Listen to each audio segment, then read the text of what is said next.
이번엔 부모들을 위한 심화 학습 코너 안전을 부탁해입니다. 실제 사건들을 살펴보면서 법적으로 어떻게 처벌되는지 그리고 아이들을 위한 대처 방안까지도 알아보겠습니다. 최근에 이제 뉴스 보고 진짜 아이 키우는 부모 입장으로서 가슴 철렁한 불호 놀이터 사건. 초등학교 고학년 남학생 A군이 저학년 여학생 3명을 성추행한 사건을 수사 중입니다. 네, 변호사님께서 예, 이 예. 사건 좀 간단하게 좀 얘기를 해주세요. 예, 간단히 말씀드리면 서울 구로구에 있는 한 아파트 단지 놀이터에서 초등학교 남학생 3명이 자신보다 어린 여학생들을 상대로 돈을 줄 테니까 성관계 놀이를 하자라고 회유를 했어요. 그러면서 어떻게 했냐? 자신의 신체 주요 부위를 꺼내서 보여주면서 네 것도 보여줘. 이렇게 추행해서 공분을 산 사건입니다. 이게 지금 이 사건이 무서운 게 뭐냐면요. 아이들이 부모님이 없이 다니는 아이들을 미리 점 찍어둔 거죠. 그리고 CCTV 없는 곳으로 유인을 했다는 게 초등학생인 건데 굉장히 영악하고 어떻게 보면 무서운 일인 거죠. 계획을. 이게 판결이 났나요? 아직 경찰에서 지금 조사 중이거든요. 근데 지금 일단은 가해 학생이 초등학교 고학년이니까 이게 보통 소위 말하는 촉법소년에 해당되고 촉법소년이라는 건 만 10세 이상 14세 미만이에요. 그러니까 초등학생 고학년이니까 요게 해당된단 말이죠. 여기 형사처벌이 안 돼요. 그러니까 아무리 하더라도 뭐 소년보호 사건으로 해가지고 뭐 사회봉사를 시키든 무슨 뭐 아니면은 아주 심한 경우에는 우리가 보통 말하는 소년원 용을 보내는 정도밖에는 안 되고 어른들이 받거나 그 이상의 나이가 받는 형사처벌의 대상은 안 된다는 거죠. 근데 이게 애초에 처벌이 생길 일이 안 만들려면 예방이 중요한 건데 그 예방은 성교육이에요. 맞아요.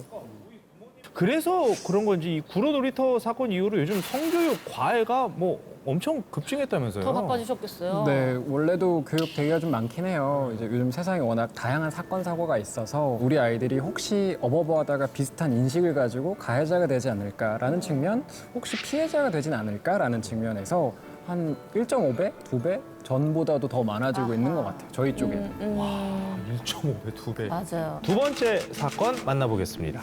H대학교 인문학과에는 남학생 31명들로만 구성된 단톡방이 있습니다. 어느 날 이 단톡방에 메시지 하나가 올라옵니다. 콘돔에 구멍을 뚫고 자고 싶다. A를 강간하고 싶다. B는 가슴이 작다. H는 밀도 있는 몸이다. 약 일주일 동안 여성의 성기를 묘사하거나 여성을 조롱하는 대화가 지속되었습니다. 그로부터 한 달 뒤 단톡방의 일원이었던 장 씨는 등급표 하나를 올렸습니다. 바로 인문학과 1호학번 여학생들을 대상으로 만든 꼴림 등급표였습니다. 꼴림 등급표는 여학생들의 외모, 몸매 등을 평가해 성적인 욕구를 수치화시켜 주먹 또는 주절먹 등으로 등급을 나눈 것이었습니다. 여기서 주먹은 주면 먹는다. 참나. 주절먹은 진짜 어이가 없. 주절먹은 주면 절하고 먹는다라는 뜻이며 단톡방의 남학생들은 주먹, 주절먹의 기준으로 여학생들을 등급화시켰습니다. 단톡방에 있던 또 다른 남학생 배 씨는 자신의 여자친구까지 성희롱의 대상이 되는 것을 보고 학생회장단에 문제를 제기했고 성희롱적인 언행에 대한 제지를 요청했습니다. 그러나 학생회장단은 남자끼리 모이면 이렇게 놀지 뭐. 이런 걸로 문제 삼으면 대한민국 남자들 80%는 다 깜빵에 가야 돼. 라며 배 씨의 요청을 무시했습니다. 동기 여학생들에 대한 지속적인 성희롱적 대화와 모욕적인 언행에 화가 난 배 씨는 학교 대나무 숲 게시판에 대화 내용들을 모두 공개했습니다.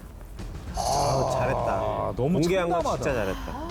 이 지금 내가 듣고 있는 게 이게 우리나라에서 지금 벌어진다고? 제가 읽으면서 너무 어려워요, 지금. 어머나. 솔직히 우리 학교 다닐 때는 뭐 단톡방 이런 건 없었고 그냥 인기 투표 같은 거 그냥 하잖아요. 그냥. 인기 야, 투표. 야, 인기 투표. 야, 6학년 3반에 와, 걔 진짜 막 이런 얘기는 했었어요. 예쁘다. 뭐 1등, 2등 이런 건 뽑았지. 저는 이제 사건이나 이런 걸 통해서 이제 접하게 되는 것들이 있는데 그 외모 등급을 매겨서 누가 1등이네, 누가 2등이네, 3등 이걸 했다가 그게 한번 적발이 돼가지고 좀 문제가 됐었어요. 이게 지금 말씀하시는데 우리가 놀라는 이유는 나름 지성인들 사이에서 단톡방도 그렇다는 거야. 그러니까요. 지금 이것도 대학교 단톡방이에요. 올림 전국. 그런 말을 썼다라는 것 자체가 나는 그 방의 구성원들이 쓰레기들이에요, 쓰레기들. 근데 아이들 중에 특정 커뮤니티를 많이 이용하는 친구들이 이런 류의 말을 경쟁적으로 쓰는 걸 현장에서 좀 많이 봐요. 더세 보이려고. 세 보이려고. 그러니까 요즘은 뭐 미드필더다 이런 표현도 해요. 미드필더요? 축구의 미드필더인데 공격수, 미드필더, 수비수잖아요. 그 상대방 여성이 이제 가슴이 출중하면 미드필더다 이런 식으로 쓰기도 하고 공격수는 뭐예요? 공격수는 얼굴이 출중하다. 수비수는 이제 이렇게 그러니까 미드 차이 오졌다, 미드필더다 이런 식으로 안 좋게 위치로. 참 진짜 별의별 말들도 다 만들어낸다 정말. 아우. 뭐 먹버, 찍먹 이런 것도 써요. 정말 안 좋은 표현인데 먹고 버린다, 관계하고 관계를 끊는다, 성관계만 하고 혹은 이제 가볍게 스킨십을 생각한다가 찍먹. 너 걔 찍먹했잖아. 그러니까 이게 대다수 절대 아니고 일부 친구들이 이쪽으로 더 점점 내가 더 잘 친다 이런 드립을 이렇게 점점 세게 가는 경우가 좀 있더라고요. 이런 말을 하는 뭐 특정인이 한둘 껴 있을 수는 있어요.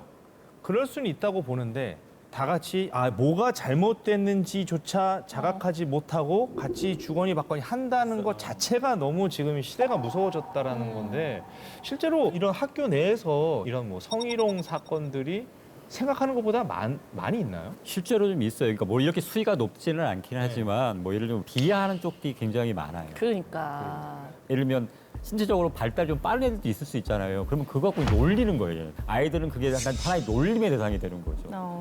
그럼 그 안에서 어떤 사람을 비하하거나 어떤 사실과 다른 내용을 전달하거나 이러면 명예훼손이나 모욕의 가능성이 있는 거죠. 이게 어떤 간에 단톡방이라는 공간, 우리가 생각하기에는 굉장히 폐쇄적인 공간이라고 생각을 하잖아요. 근데 사실은 이거에 대한 거기 만약에 올라온 것들을 저장하기도 쉽고요. 밖으로 내보내기도 쉬워요. 그러니까 이런 걸 뭐라고 그러냐면 전파 가능성이라고 하는데 보통 이제 명예훼손이나 모욕 같은 경우에 외부에 전달될 수 있는 가능성이 있어야 된다라고 해가지고 처벌하는 거거든요. 지금 말씀을 하셔서 좀 여쭤보는 건데 명예훼손하고 모욕죄의 차이가 뭔가요? 그러니까 쉽게 한번 예를 들어볼게요. 예를 들면 누구누구가 사기를 쳐서 감옥에 갔다 왔다. 구체적인 사실이 있잖아요. 그러니까 사기를 쳐서 감옥에 갔다 왔다. 이거는 뭐 확인해 볼 수 있는 사실이잖아요. 근데 사기꾼 같은 놈, 이거는 확인할 수 있는 게 아니라 하나의 평가나 의견이잖아요. 이렇게 바뀌는 거예요. 그래서 어떤 사실을 적시해서 어떤 사람의 명예 감정이나 사회적인 지위를 떨어뜨리려고 했다. 이거는 명예훼손이고 단순히 그냥 사실이 아닌 이런 걸 통해서 어떤 사람의 명예 감정이나 사회적인 위신이 갖다 떨어뜨리게 했다. 이거는 이제 모욕이 되는 거죠. 1대1로 자꾸 저한테 사람들이 머리 크다 그러니까 이거는 명예훼손. 이거는 명예훼손이에요? 사실 적시 명예훼손이 될 수는 있겠죠. 아니 사람 그렇게 안 봤는데 뭐가 사실인데? 아니, 지금 아주 큰 기준이 몇인데? 정확하게 얘기를 해주신 거지. 그러면 이 단톡방에서 그런 저급한 말들을 배설하던 이 양반들은 어떤 처벌을 받는 거예요? 그게 이제 상대방을 이제 모욕하느냐 아니면 구체적인 사실이 있어서 명예훼손이냐에 따라서 명예훼손죄가 될 수 있고 모독죄가 될 수 있는데 이게 정보통신망이라고 해서 이런 인터넷상이나 이걸 해석할 때는 더 가중 처벌이 돼요. 왜냐하면 전파 가능성은 더 높기 때문에. 사람이 많으니까. 그러니까 사람끼리 모여서 얘기하는 거하고 어떤 인터넷상에 올려가지고 퍼지는 건 속도나 이거 파급력은 훨씬 더 크잖아요. 그래서 이게 단톡방에서 했다. 이러면 더 가중해서 처벌받게 되죠. 그러면 단톡방에서 내가 주도적으로 대화를 이끌어가지 않아도 지켜보는 것만으로도 처벌을 받을 수가 있는 건가요? 근데 뭐 아무것도 안 하고 있었는데 처벌받다고 하기는 좀 어렵고 웃음 표시나 아니면 뭐 화이팅 뭐 하여튼 뭐 크크크 하면서 뭐 어떤 반응을 보였을 때 올린 사람 입장에서는 사람들 반응이 아하. 좋네? 더 해야지? 라고 하면 이게 방조가 될 여지가 있어요. 상황에 따라서는 방조라고 여겨질 수가 있기 때문에 그런 거에 대해서는 만약에 탈퇴할 수 없는 상황이라면 아무것도 안 하거나 말려야지 그걸 거기서 소극적으로라도 동조하면 나중에 문제가 될 수 있습니다. 요즘 이제 아이들 사이에서 유해 사이트 링크를 주고받는 게 문제가 돼서 학교에서도 또 주의 안내문까지 보냈다고 하던데 어떤 사이트 링크를 보내는 거예요? 거기에는 이제 요즘에 불법 스포츠 중계 사이트 스포츠. 네, 거기에 이제 불법 도박도 많이 소개가 되고 그다음 웹툰, 애니메이션 이런 걸 공짜로 해킹하는 사이트들도 정말 많은데 이거를 막 애들끼리 공유해서 문제가 좀 많이 되고 있어요. 너무 어려워. 이거 근데 선생님 이거 그러면 저런 식으로 링크 주고받고 이것도 문제가 되나요? 거기에 약간 성적인 부분에서 네. 소위 말하는 음란물이 포함돼 있다면 유해하다 하면. 음란물 네. 유포 배포가 되는 거예요. 링크를 보냈을 뿐인데도 어쨌든간에 이거를 내가 다른 사람들 전달하면 이건 배포는 되기 때문에 이건 문제가 될 수 있어요. 이게 제가 좀 많이 걱정하는 게 그렇게 공유하는 사이트 중에 불법 웹툰 사이트가 참 많잖아요. 근데 불법 웹툰 사이트에 이제 성적인 묘사가 들어간 게 웹툰들이 있잖아요. 근데 주인공이 보통 어리더라고요. 그렇죠. 미성년을 묘사했잖아요. 그러면 이제 아청물이 돼서 이제 막 이게 그렇게 될 문제가 여지가 있으니까. 근데 어떻게 보면 또 딸려오는 것도 있어요. 다시 또 이게 자기가 의도하지 않게 다른 것과 의도적으로 갑자기 막 탁탁탁 뜨고 뜨고 해서 같이. 하니까 자기도 모르게 그게 보게 되거나 뭐 아니면 뭐 소지하게 되는 경우가 생길 수 있는데 그렇게 되면 나중에 문제가 될 수도 있는 거죠. 맞아. 그러니까 조심해야 되는 거죠. 링크 함부로 받으면 안 되는 거고. 그러니까 이게 좀 이런 단톡방에서 이런 말들 막 주고받는 거 어떻게 좀 한번 막을 수 있을지. 먼저 1차적으로는 아이들끼리만 있는 단톡방은 안 된다라는 게 첫 번째이기는 합니다. 보통은 담임 선생님이 공지를 전달하기 위해 단체 방을 반별로 만드는데 이제 담임 선생님 빼고 우리끼리 만들자라고 하는 경우가 생겨요. 근데 그럴 때에는 믿을 만한 우리 모두가 아는 어른이 있어야 된다. 너희들은 아직은 어리기 때문에 보호자가 필요하다라는 것들이 필요하고 두 번째는 그래서 스마트폰을 아이들 사주기 전에 이야기하는 게 가장 좋습니다. 아직은 엄마가 보호자니까 아빠가 보호자니까 너가 어떻게 이용하는지를 좀 봐야 될 것 같아.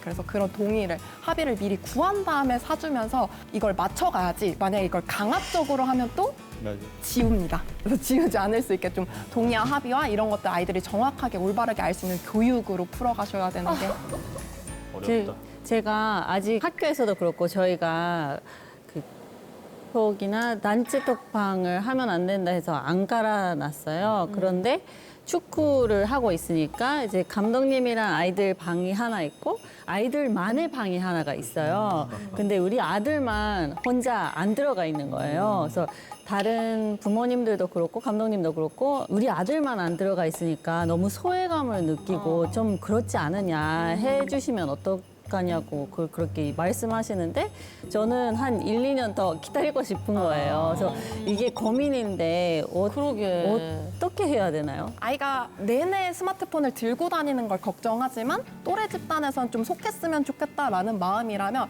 그냥 공용 패드 같은 거 집에서는 사용할 수 있게 해서 그걸로 아이디 계정을 만들어주시는 게 좀 차선일 수 있지 않을까. 돼 안 돼로 하다 보면은 아이들이 이제 중학생쯤 되면 이런 데서 거래를 합니다. 공폰이 얼마 안 해요. 아이들 용돈으로 살 수 있는 정도가 돼서 공폰을 사서 그 몰래 엄마한테나 학교에서 하나 제출하고 자기 게 따로 있어요. 결국에 그러니까 못하게 하는 건 아이들이 다 뚫어요. 맞아요. 애들이 너무 똑똑하다.